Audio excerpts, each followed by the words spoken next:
Hi friends, నా పేరు చంద్ర. మీరు చూస్తున్నారు Chandra tech news for all. Friends, ఈ వీడియోలో నేను మనకి చాలా సందర్భాల్లో మనకి ఏంటంటే మన ఇంట్లో పేరెంట్స్ కానీ లేకపోతే మన కొలీగ్స్ కానీ వాళ్ళ సిస్టంలో ఏదైనా ప్రాబ్లం వచ్చినా లేకపోతే మనకి ఏదైనా ఫైల్ కనబడకపోయినా వాళ్ళైతే చాలా ఇబ్బంది పడుతూ ఉంటారు. మన పక్కన లేము కాబట్టి ఇలాంటి టైంలో మనం పక్కన లేకపోయినా దూరంగా ఉన్నా సరే మనకి దగ్గర ఒక ల్యాప్టాప్ కానీ లేకపోతే ఒక స్మార్ట్ ఫోన్ కానీ మన దగ్గర ఉంటే కనుక అవతల వాళ్ళ సిస్టమ్ని ఎలా కంట్రోల్ చేయొచ్చు, అదేవిధంగా వాళ్ళకి ఎలా ఎక్స్ప్లెయిన్ చేయొచ్చు అనే సంగతి నేను ఈ వీడియోలో కంప్లీట్గా చెప్పబోతున్నాను. ఫ్రెండ్స్, ఇక లేట్ చేయకుండా ఈ వీడియోని వెంటనే స్టార్ట్ చేద్దాం.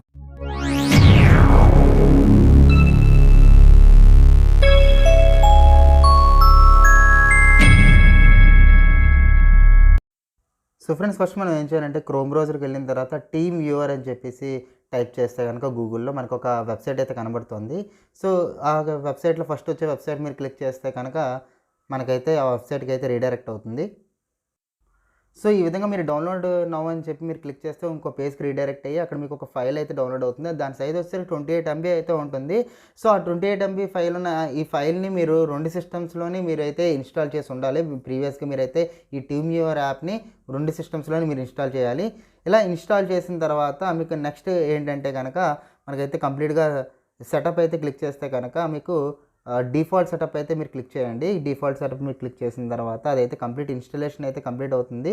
సో కంప్లీట్ ఇన్స్టలేషన్ అయిపోయిన తర్వాత మీకు ఏంటంటే సో ఇలా మనకైతే యువర్ ఐడి అదేవిధంగా పాస్వర్డ్ అయితే మనకైతే 2 కంప్యూటర్లో ఇన్స్టాల్ చేయగానే మనకి ఇలా ఐడి అయితే కనబడుతుంది. పార్ట్నర్ ఐడి దగ్గర ఏదైతే కంట్రోల్ చేయాలనుకుంటున్నామో ఆ ఐడి అయితే ఎంటర్ చేయాలి. నేను కంప్లీట్ ప్రాసెస్ చూపిస్తాను. చూసుకుంటే కనుక నాకైతే యువర్ ఐడి అని కనబడుతుంది కదా, ఈ ఐడి అండ్ అదేవిధంగా ఎక్కడ కనబడుతుందో ఈ ఐడి, ఈ రెండింటిని కూడా మనం చెక్ చేసుకోవాలన్నమాట. ఇప్పుడు నేను ఏం చేయాలంటే ఏ కంప్యూటర్ని అయితే నేను కంట్రోల్ చేయాలనుకుంటున్నా ఆ ఐడిని ఇక్కడ ఎంటర్ చేయమని చెప్తుంది. సో నేను ఈ కంప్యూటర్ని నేను కంట్రోల్ చేయాలనుకుంటున్నాను కాబట్టి సో ఈ కంప్యూటర్లో ఉన్న ఈ ఐడిని తీసుకొచ్చి ఇక్కడ ఎంటర్ చేయాలి. సో ఇక్కడ నేను ఎంటర్ చేస్తాను. పార్ట్నర్ ఐడి అని చెప్పి ఉన్న చోట ఇక్కడ యువర్ ఐడి ఉంది కదా, ఇక్కడ ఈ ఐడిని తీసుకొచ్చి ఇక్కడ ఎంటర్ చేస్తాను. సో ఇక్కడ ఎంటర్ చేస్తాను, చూడండి 896084 656. సో చెప్పి కనెక్ట్ అని క్లిక్ చేయాలి. సో పాస్వర్డ్ అడుగుతుంది. సో ఇక్కడ పాస్వర్డ్ అనేసరికి ఇక్కడ ఏదైతే ఈ పాస్వర్డ్ ఉందో ఈ పాస్వర్డ్ని అయితే మీరు ఎంటర్ చేయాల్సి వస్తుంది. B85Z7U అని చెప్పేసి లాగిన్ అయితే క్లిక్ చేయాలి. సో క్లిక్ చేసిన తర్వాత మీ ఇంటర్నెట్ స్పీడ్ని బట్టి వెంటనే ఇదైతే కనెక్ట్ అవ్వడం స్టార్ట్ అవుతుంది. సో ఇక్కడ ఏదైతే డిస్ప్లే అయితే కనబడుతుందో ఆ డిస్ప్లే అంతా ఇక్కడ మనకైతే కనబడుతుంది అనమాట. సో ఇక్కడ చూసారంటే ఇక్కడ నాకు ఈ కంప్యూటర్ స్క్రీన్ మీద ఏదైతే ఉందో ఆ స్క్రీన్ అంతా నాకు కనబడుతుంది. సో లేదా ఏం చేయాలన్నా ఇక్కడ మనకి టీమ్ వ్యూవర్ ద్వారా నేనైతే యాక్సెస్ చేయొచ్చు అనమాట. ఒకవేళ మై కంప్యూటర్ నేను ఈ కంప్యూటర్లోంచి ఓపెన్ చేయాలంటే ఆ కంప్యూటర్లో ఓపెన్ అవుతుంది. సో అన్ని ఫైల్స్ని కూడా నేనైతే యాక్సెస్ చేయొచ్చు. ఈ విధంగా నేనైతే ఓపెన్ చేసి టీమ్ వ్యూవర్ ద్వారా టోటల్ కంప్యూటర్ సిస్టంలో ఏదైనా చేంజెస్ చేయాలన్నా లేకపోతే ఎవరికైనా ఏదైనా ప్రెజెంటేషన్ ఇవ్వాలన్నా సో ఈ విధంగా మనం ఏంటంటే ఒక కంప్యూటర్లో ఏదైతే ఆప్షన్స్ ఉన్నాయో ఆ ఆప్షన్స్ అన్నిటిని మీరు ఎక్స్ప్లోర్ చేయాలి.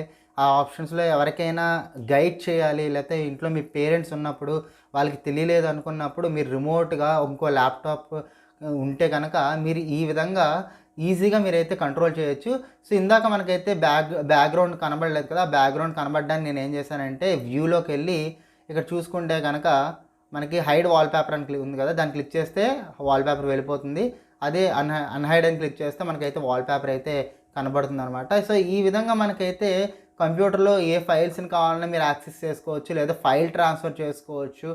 సో ఈ విధంగా మనకు ఏదైనా అవతల కంప్యూటర్ని పూర్తిగా మనం అయితే యాక్సెస్ చేయొచ్చు అనమాట.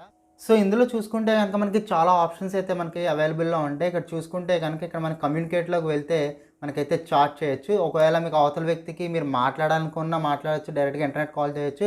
లేదా చాటింగ్ ద్వారా మనకి ఏదైనా చెప్పాలి అనుకుంటున్నాం అంటే అవతల వాళ్ళకి కూడా ఆ మెసేజ్ అయితే వెళ్తుంది. కమ్యూనికేట్ ద్వారా మీరు డైరెక్ట్గా ఇంటర్నెట్ కాల్ చేయొచ్చు, కాల్ వే టెలిఫోన్ కానీ స్టార్ట్ ఇంటర్నెట్ కాల్ కానీ ఏ విధంగా మీరు చాట్ చేయొచ్చు. ఒకవేళ వీడియో కాల్ చేయాలనుకుంటే వీడియో కాల్ కూడా చేయొచ్చు అనమాట. సో ఈ యాప్ వల్ల ఎంతైతే లాభం ఉందో అంతే నష్టం కూడా ఉంది ఫ్రెండ్స్. ఇక్కడ చూసుకుంటే కనుక మనకి తెలియని వాళ్ళు ఎవరికైనా మన ల్యాప్టాప్ కానీ మన డెస్క్టాప్ కానీ టీమ్ వ్యూవర్ ద్వారా మీరు పర్మిషన్ ఇస్తే కనుక వాళ్ళు డిఫాల్ట్గా ఒక సెట్టింగ్ అయితే ఉంటుంది. ఆ సెట్టింగ్ మీరు ఎనేబుల్ చేస్తే కనుక మీ పర్మిషన్ అవసరం లేకుండా ఈ సిస్టంలో ఎప్పుడు లాగిన్ అయినా సరే ఆటోమేటిక్గా టీమ్ వ్యూవర్ యాప్ అయితే లాగిన్ అయిపోతుంది.